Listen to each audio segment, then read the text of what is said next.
우리가 지지난주일에 세상의 소금과 빛이라는 말씀에 대해서 우리가 배웠습니다. 그러니까 오늘은 조금 더 깊이 들어가려고 합니다. 그래서 세상의 소금으로 부름받은 우리가 세상 속에서 그리고 우리가 속한 공동체 속에서 어떻게 살아야 하는지에 대해서 좀 더 자세하게 디테일하게 들어가서 생각해보는 시간을 가지려고 합니다. 그런 이야기가 있더라고요. 사람과 개가 싸운다고 할 때 개와 싸워서 이기게 되면 개보다 더한 놈이라는 소리를 듣고요. 개와 싸워서 지게 되면 개보다 못한 놈, 개와 싸워서 비기면은 개 같은 분, 이런 소리를 듣는다는 거예요. 그러니까 개하고 싸운다는 자체가 사람이 해서는 안 될 일이라는 거죠. 그래서 사람은 사람답게 싸워야 된다는 겁니다. 우리가 학교 다니던 시절에 맹자의 성산설, 그리고 순자의 성악설 이런 것에 대해서 공부한 적이 있을 겁니다. 그러니까 인간이 본질적으로 선하다고 생각하시는 분들이 있고요. 인간이 본질적으로 악하다고 생각하는 분들이 있습니다. 자, 성선설, 인간은 본질적으로 선하다 생각하시는 분들 한번 손 들어볼까요? 인간은 본질적으로 선하다. 예, 우리 교회 한 표 나왔습니다. 자, 인간은 본질적으로 악하다. 손 들어보실까요? 예, 한 대여섯 표 나왔습니다. 그래서 우리 교회는 대다수는 또 뭡니까? 이것도 저것도 아니고, 예. 이게 항상 일치하는 건 아닌데요. 대체로 인간이 선하다고 믿는 사람들이 인간은 세상을 개혁할 수 있다고 믿기 때문에 이것이 좀 진보적인 성향을 나타낸다고 해요. 그리고 인간이 악하다고 생각하는 것, 본질적으로 악하다고 생각하는 사람들은 인간은 할 수 있는 게 없다. 인간은 계속해서 망가진다. 이렇게 생각하기 때문에 좀 보수적인 성향을 가진다는 거죠. 그래서 복지 정책에 대해서도 진보는 사회 안전망을 구축하고 인간이 인간답게 살 수 있는 최소의 것을 보장하는 보편적 복지 정책을 추구합니다. 그런데 보수는 인간이 악한 존재이기 때문에 인간을 나태하게 만드는 복지 정책을 줄여야 한다고 생각하고요. 그래서 개별적인 인간이 아닌 그 기업 중심의 정책을 추진하게 된다고 합니다. 성경은 이에 대해서 뭐라고 말할까? 제가 읽고 연구한 성경은 인간이 본질적으로 선한 존재이면서 본질적으로 악한 존재라고 이야기하더라고요. 그러니까 모든 인간은 하나님의 형상 따라 지음받았기 때문에 그 속에 하나님을 경외하는 선한 양심을 가지고 있기 때문에 본질적으로 선한 존재입니다. 그런데 동시에 하나님의 위치에 서고자 하는 잘못된 의지적 선택으로 인해서 양심을 거역하는 악한 죄성을 가지고 태어나기 때문에 본질적으로 또한 악한 존재라는 겁니다.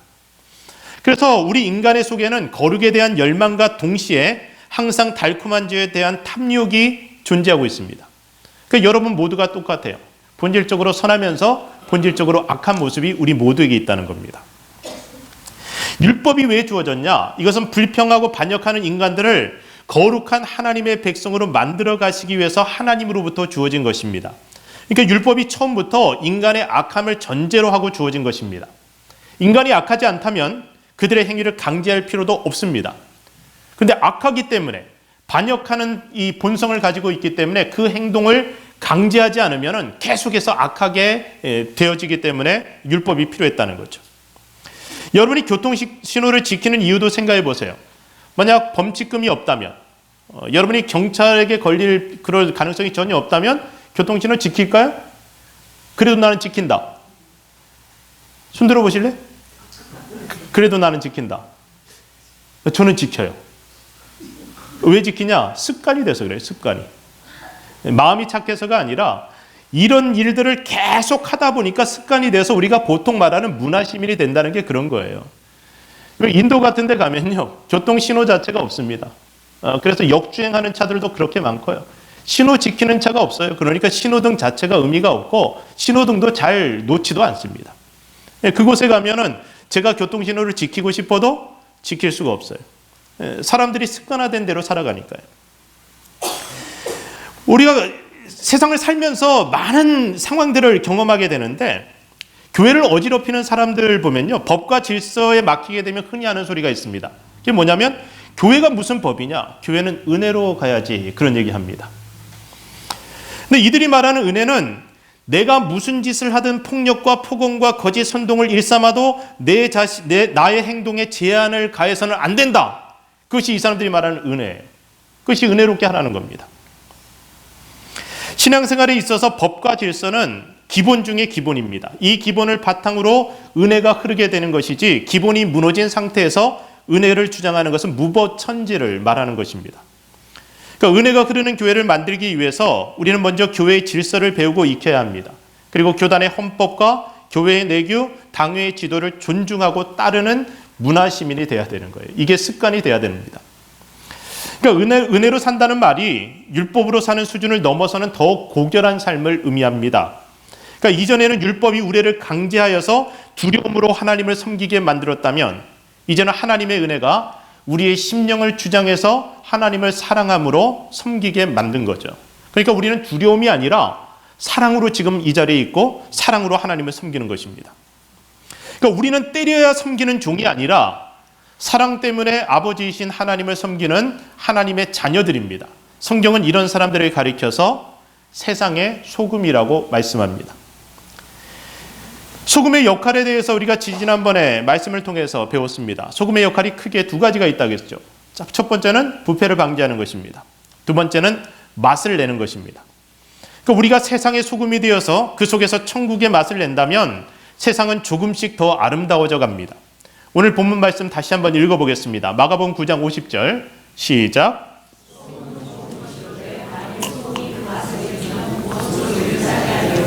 너희 속에 소금을 두고 서로 화목하라 하시니라. 자, 성도가 성도의 맛을 잃어버리면, 교회가 교회의 맛을 잃어버리면 그러면은 무엇으로 그것을 더 짜게 하겠냐는 거예요. 지금 이 세상의 많은 교회들이 교회의 맛을 잃어버린 것 같아요. 그럼에도 불구하고 저는 여전히 교회가 이 세상의 희망이라고 믿습니다. 우리 그리스도인들이 세상에서 그리스도인다운 맛을 많이 잃어버려서 세상으로부터 밟히는 형국이 되어버렸지만 그럼에도 불구하고 하나님은 여전히 우리 그리스도인들을 이 세상의 소망으로 놓아두시고 우리에게 소금으로 살라고 요구하십니다. 오늘 본문은 우리 속에, 우리들의 세상 속에 소금을 두고 서로 화목하라고 말씀하는데 이 말씀을 이해하기 위해서 먼저 화목이 무엇인지를 이해하고 있어야 됩니다. 여러분, 화목이 뭘까요? 화목, 금토, 월화, 수목? 예. 죄송합니다. 예. 자, 화목이 뭘까? 이 부분을 명확히 우리가 알아야 되는데 흔히들 아무 문제 없이 평화로운 상태를 화목이라고 생각하는데 성경이 말씀하는 화목은 그것이 아니에요. 아무 문제 없는 그런 공동체는 있을 수가 없습니다. 성경이 말하는 화목에 대해서 보겠습니다. 마태복음 10장 34절부터 38절. 자, 읽어봅시다. 내가 세상에 화평을 주러 온 줄로 생각하지 말라. 화평이 아니요 검을 주러 왔노라. 내가 온 것은 사람이 그 아버지와 딸이 어머니와 며느리가 시어머니와 불화하게 하려 함이니 사람의 원수가 자기 집안 식구리라. 아버지나 어머니를 나보다 더 사랑하는 자는, 계속 읽습니다, 내게 합당하지 아니하고 아들이나 딸을, 그 다음으로 넘기십시오. 예, 다시 읽어봅시다. 아버지나 어머니를 나보다 더 사랑하는 자는 내게 합당하지 아니하고 아들이나 딸을 나보다 더 사랑하는 자도 내게 합당하지 아니하며 또 자기 십자가를 지고 나를 따르지 않는 자도 내게 합당하지 아니하니라. 예수님이 이 땅에 오신 이유가 화평이 아니라 검을 주기 위해 오셨다고 말씀하는 거예요. 화목한 가정 가운데 예수님이 오셔서 그 화목함을 깨트리신다는 거예요. 검을 주러 오셨다는 겁니다. 그러니까 예수님으로 인해서 가족이 불화하고 원수가 되는 일이 있다고 성경은 말씀합니다. 우리가 이 말씀을 오해하지 말아야 되는데 주님이 깨뜨리시겠다고 하는 그 화평, 그 화목은 가짜예요. 가짜 화목을 깨뜨리고 진짜 화목을 주시기 위해서, 주님은 진정한 화목을 주시기 위해서 먼저 거룩한 불화를 일으키는 겁니다. 여러분, 팍스 로마나라는 말을 들어보신 적이 있을 거예요. 그러니까 로마의 평화, 그러니까 로마 시대의 평화를 이야기합니다. 그러니까 1세기, 2세기경에 그런 로마가 이 세계를 다스리면서 만들어냈던 평화인데요. 근데 그것이 진짜 평화인가, 진짜 화목인가? 가만히 보면 지배자의 입장에서의 평화예요. 우리나라가 일제 식민시대를 보냈는데 그 일제 식민시대는 평화로웠습니다. 근데 그건 누구의 평화냐면 지배자의 평화예요. 식민지 백성들은 그곳에서 신음하고 고통스럽습니다. 겉으로는 평화롭지만 그것이 진짜 평화가 아니라는 거죠. 성경이 말씀하는 화목은 철저하게 하나님과의 화목입니다. 다시 말하면 하나님으로 하나님 되게 할 때 주어지는 화목. 그러니까 우리가 하나님과 화목함으로 인해서 그 하나님을 통해서 우리 공동체에 주어지는 화목이 진짜 화목이라는 거죠. 로마서 말씀 보겠습니다. 5장 10절에서 11절. 자, 읽어봅시다. 곧 우리가 원수 되었을 때 그의 아들의 죽으심으로 말미암아 하나님과 화목하게 되었은즉 화목하게 된 자로서는 더 그의 살아나심으로 말미암아 구원을 받을 것이니라. 그뿐 아니라 이제 우리도 화목하게 하신 우리 주 예수 그리스도로 말미암아 하나님 안에서 또한 즐거워하느니라. 자, 그러니까 예수 그리스도로 말미암아 하나님과 화목하게 되었기 때문에 화목하게 된 자로서 우리는 더욱 예수 그리스도의 살아나심으로 말미암아 구원을 받게 될 것이라는 겁니다. 그래서 우리로 화목하게 하신 우리 주 예수 그리스도로 말미암아서 우리가 하나님 안에서 즐거워하는 것, 이것이 진짜 화목이라는 거예요. 그러니까 하나님과 화목하지 않는 상태에서 우리는 진짜 화목을 누릴 수가 없습니다. 고린도후서 말씀도 연속해서 읽어보겠습니다. 5장 18절에서 20절. 모든 것이 하나님께로서 났으며 그가 그리스도로 말미암아 우리를 자기와 화목하게 하시고 또 우리에게 화목하게 하는 직분을 주셨으니 곧 하나님께서 그리스도 안에 계시사 세상을 자기와 화목하게 하시며 그들의 죄를 그들에게 돌리지 아니하시고 화목하게 하는 말씀을 우리에게 부탁하셨느니라. 그러므로 우리가 그리스도를 대신하여 사신이 되어 하나님이 우리를 통하여 너희를 권면하시는 것 같이 그리스도를 대신하여 간청하노니 너희는 하나님과 화목하라. 자, 누구와 화목하라? 하나님과 화목하라. 그래서 하나님과 화목하지 않은 사람, 그런 공동체에 예수님이 오셔서 검을 주신다는 거예요.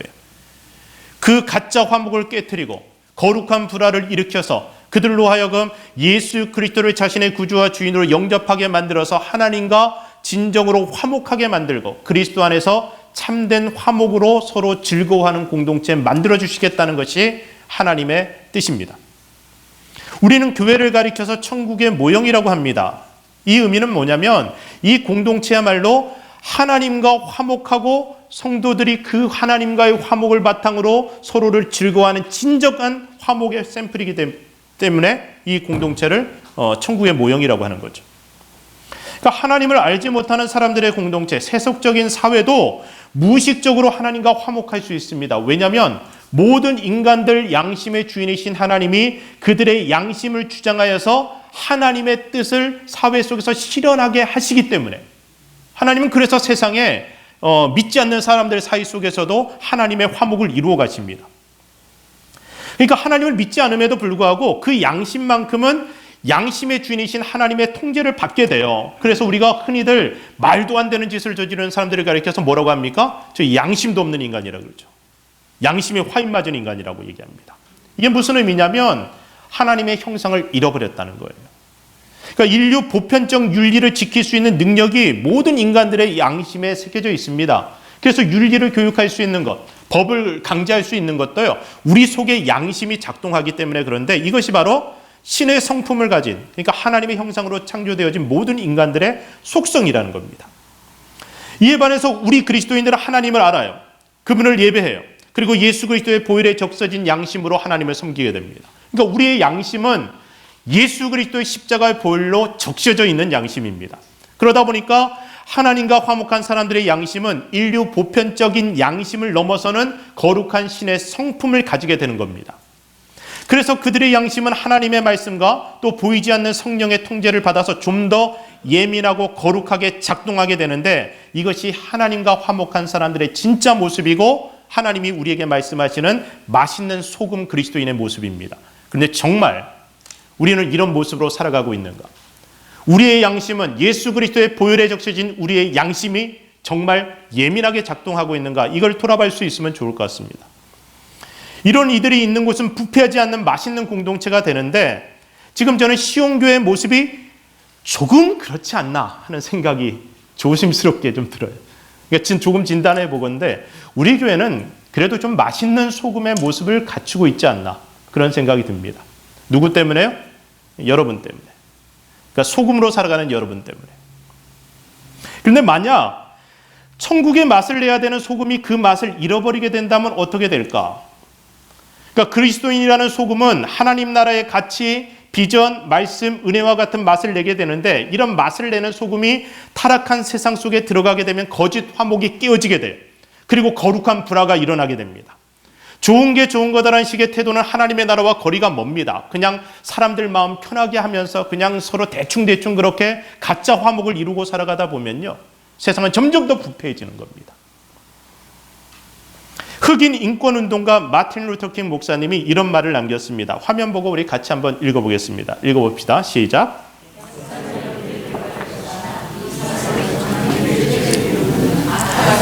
거친 아우성이 아니라 선한 사람들의 소름 끼치는 침묵이었다.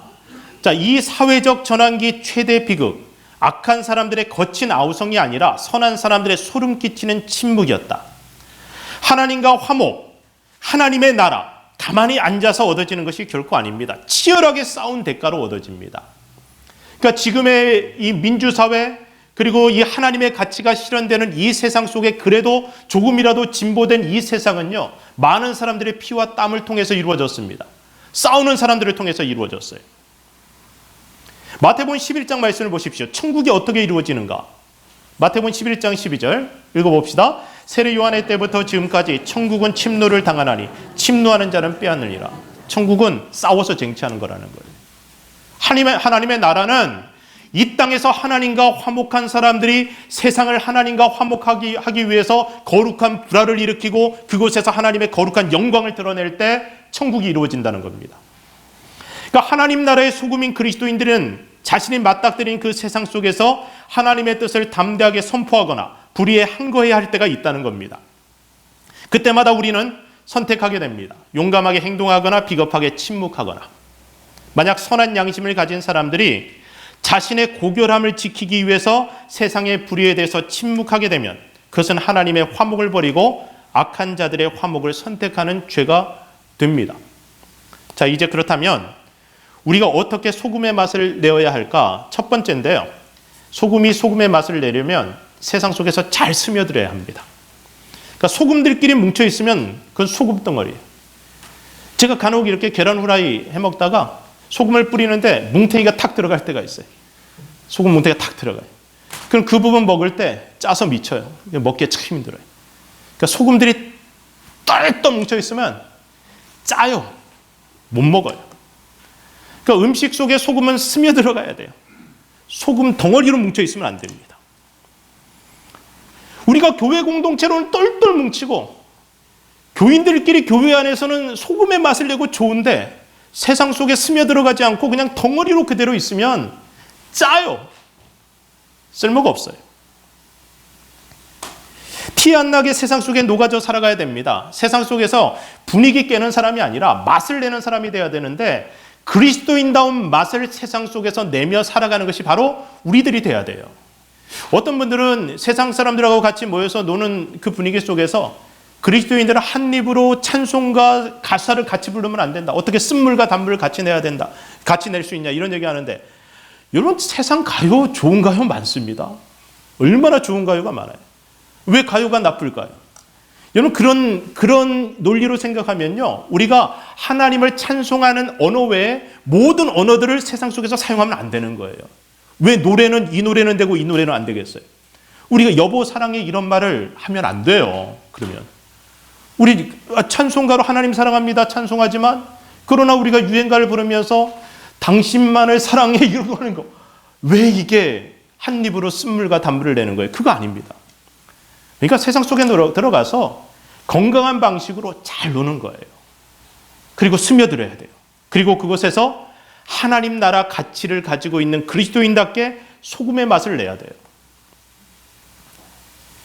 그러기 위해서 우리가 상식을 지키며 살아가야 되는데 상식 이하의 행동을 하면서는 세상 속에 스며들어가는 게 아닙니다. 그러니까 선을 너무 많이 넘어가고 세상 사람들하고 똑같은 모습, 어쩌면 더 심한 모습으로 살아가게 된다면 그러면 우리는 그리스도인다운 맛을 세상에 낼 수가 없게 되는 거죠.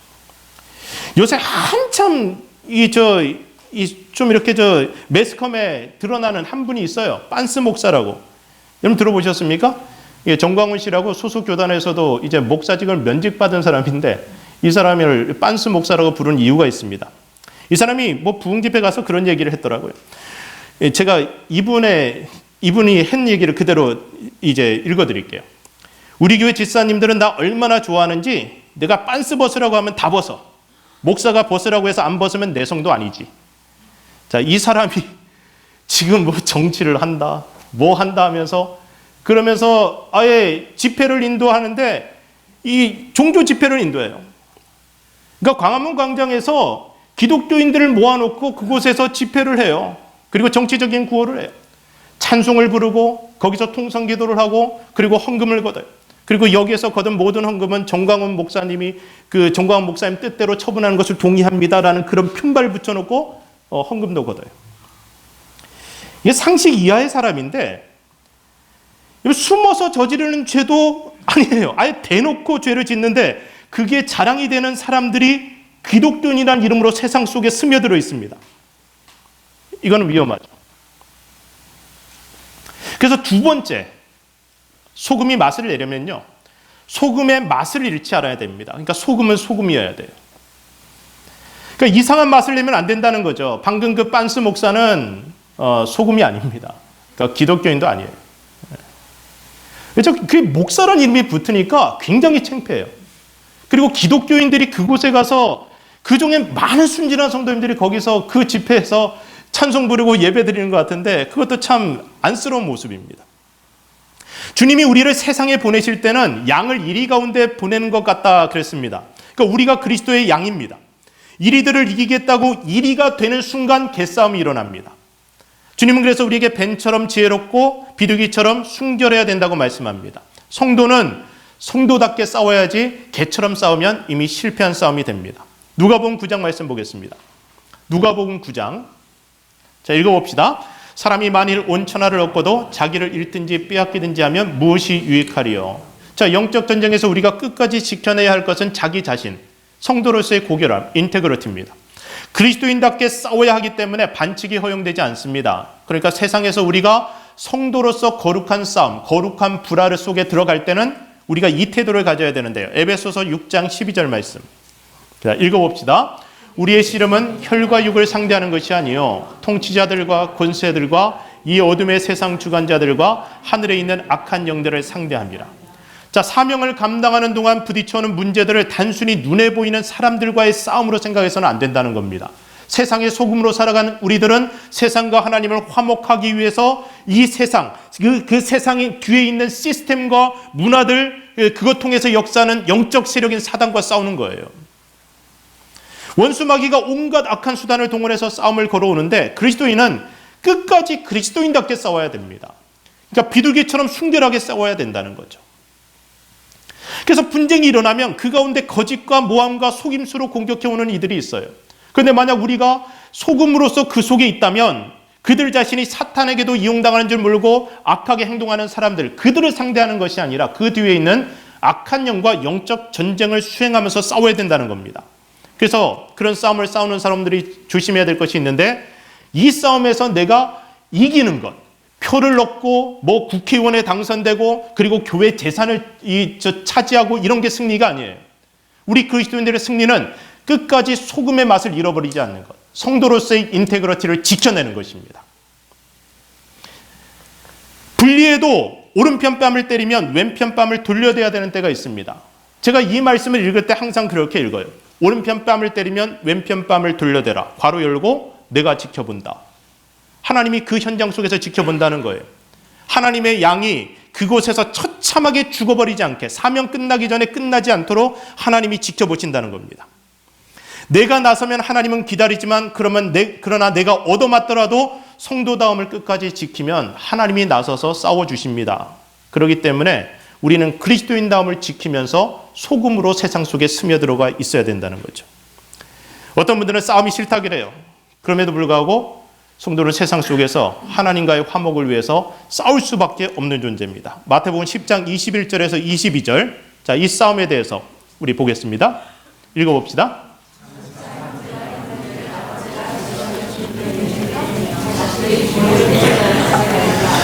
또 너희가 내 이름으로 말미암아 모든 사람에게 미움을 받을 것이나 끝까지 견디는 자는 구원을 얻으리라. 자, 끝까지 견디는 것, 끝까지 소금의 맛을 잃지 않는 자는 구원을 얻는다. 그런 사람들이 승리한다는 겁니다. 그러니까 세상 속에 스며들어가서 그곳에서 소금의 맛을 잃지 않고 끝까지 견뎌내는 사람이 결국 이 세상을 하나님과 화목하게 만드는 사람, 하나님이 다스리는 세상을 이 세상에 가져오는 사람이 될 수 있다는 겁니다.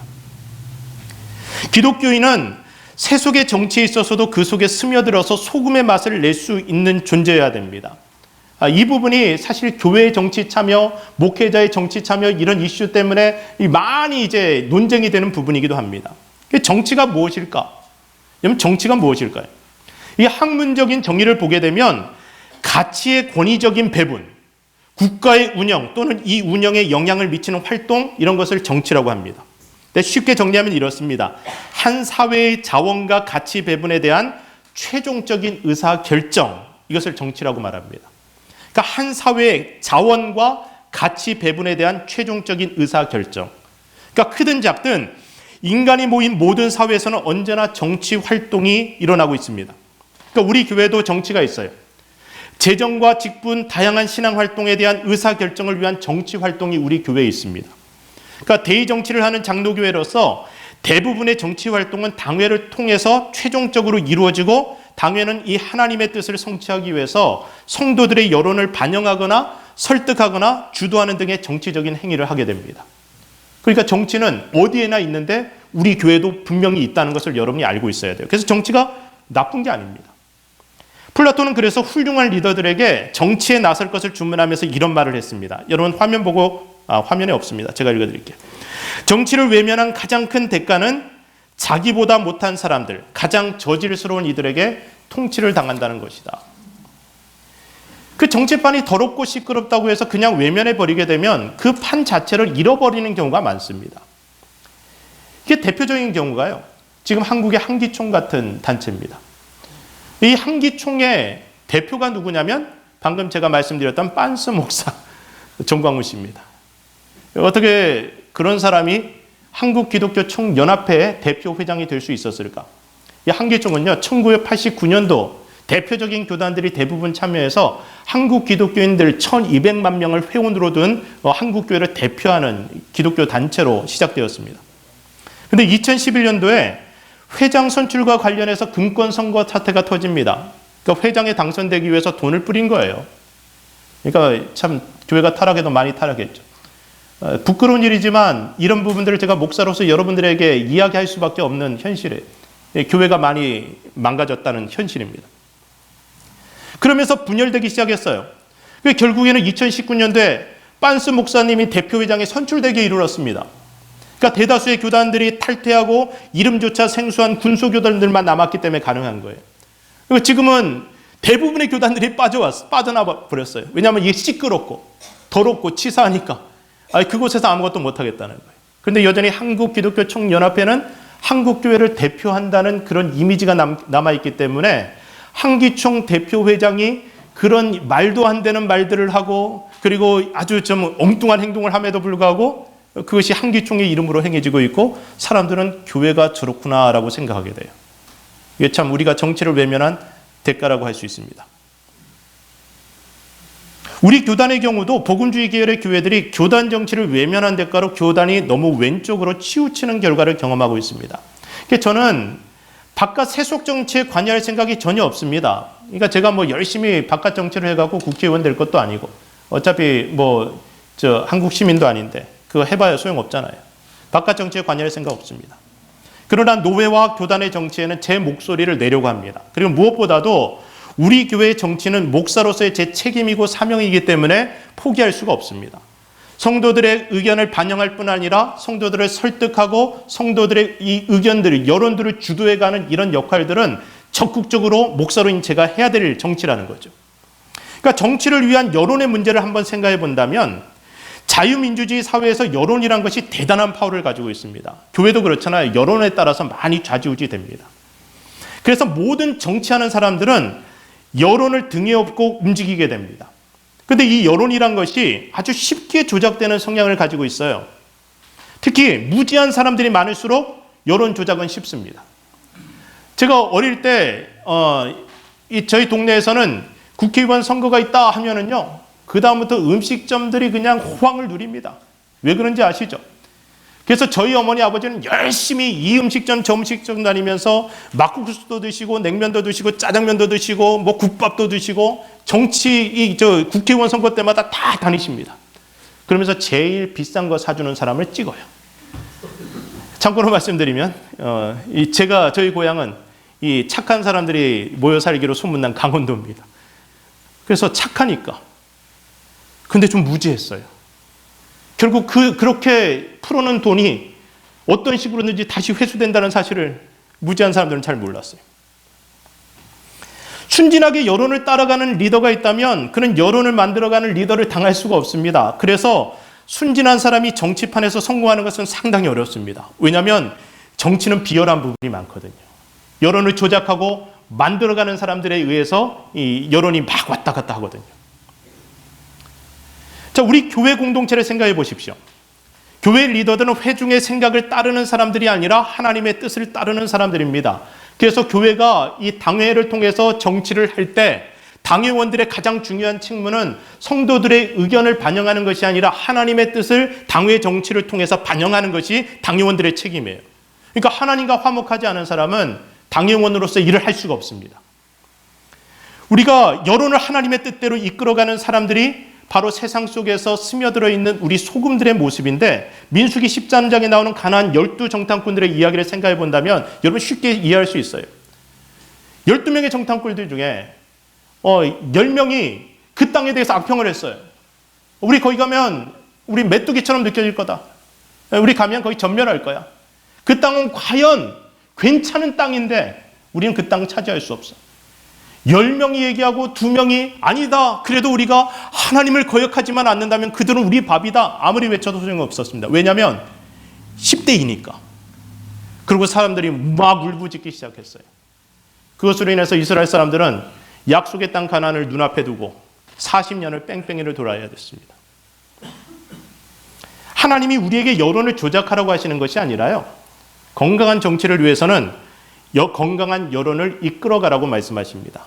이 싸움에서 우리 기독교인들이 건강한 여론을 만드는 역할을 해야 됩니다. 그것이 세상 속에 스며들어 있는 소금의 역할입니다. 원래 민주주의라는 것이 대화와 토론, 갈등과 투쟁들을 통해서 발전하게 됩니다. 이 일반적인 싸움에서 목회자들의 역할은 무엇일까 생각해 봤는데요, 감시와 심판의 역할들, 이런 것들을 하는 것이 바람직할 것 같습니다. 앞에 나서서 싸우는 것은 오해의 소지도 많고요. 그리고 또 이상한 쪽으로 발전하는, 방금 말씀드렸던 빤스 목사님 같은 그런 일들도 일어나니까 직접 나서는 것보다 감시와 심판의 역할, 그것이 적당할 것 같아요. 그리고 성도들이 신앙 양심을 따라 행동할 수 있도록 성경으로 양육하고 인도하는 것이 저 같은 목회자들의 역할이라고 생각합니다. 그런데 말도 안 되는 불의가 자행된다면 앞장서서 싸우는 것도 우리 목회자들의 역할 중에 하나라고 생각합니다.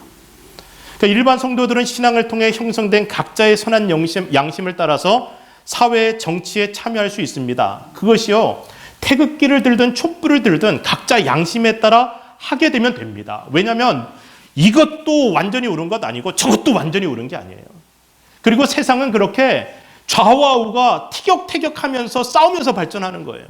이쪽이 너무 심하게 치우치면 하나님은 사람들의 양심을 움직여서 저쪽으로 또 다시 움직이게 해요. 그래서 왔다 갔다 하면서 자유민주주의 국가는 그렇게 성장해 갑니다.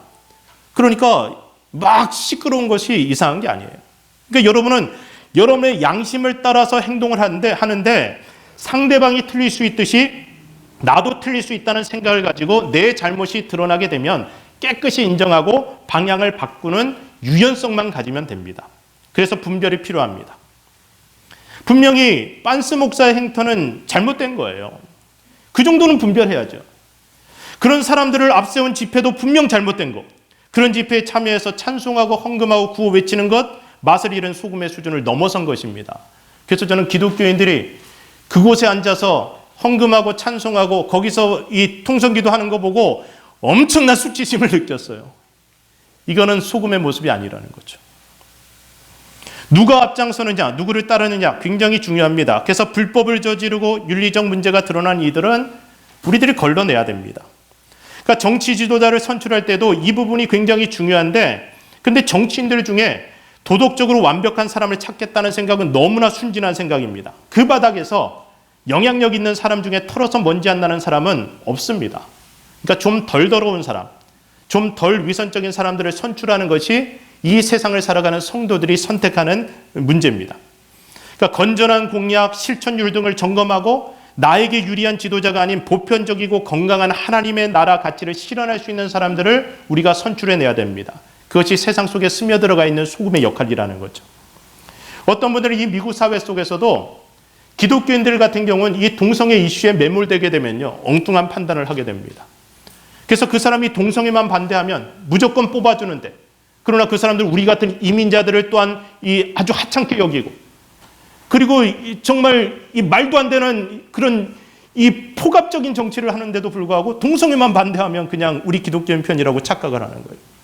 너무 순진한 거죠. 주님은 우리에게 비둘기처럼 순결하라고 했지 비둘기처럼 멍청하라고 말씀하신 게 아닙니다. 그러니까 지혜로울 필요가 있습니다. 거짓말에도요, 방어적인 거짓말을 하는 사람이 있고 공격적인 거짓말을 하는 사람이 있습니다.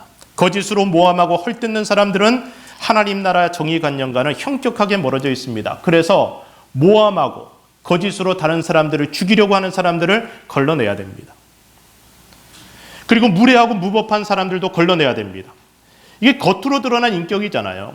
그러니까 야비하고 무례하고 무법적 행태를 정치력 도구로 사용하는 사람들을 우리가 공동체 안에서도 걸러내야 되고 세속사회 속에서도 리더들 사이에서 그런 사람들을 걸러내야 됩니다. 그래야지 품위 있는 정치가 가능해집니다. 지금 독재 시대가 아니에요. 자유민주주의 틀 안에서 룰이 없는 싸움, 개싸움을 하는 사람들은 민주시민들이 투표를 통해서 퇴출을 시켜야 됩니다. 그래야지 세상이 조금이나마 덜 부패하고 조금이나마 하나님의 맛을 낼 수 있기 때문에 그렇습니다. 나의 이익이 아닌 모두의 이익을 위해 일하는 사람, 더 큰 우리의 의식을 가진 사람, 또 권한에 합당한 책임의식, 부채의식을 가진 사람들을 우리가 선출해서 그들로 하여금 하나님과 화목한 세상을 만들 수 있도록 돕는 것, 이것이 신앙 양심을 따라 살아가는 우리들의 책임이고 세상의 소금으로 살아가는 우리들의 역할이라는 거죠. 이것은 교회 공동체 안에서도 그대로 이루어져야 됩니다.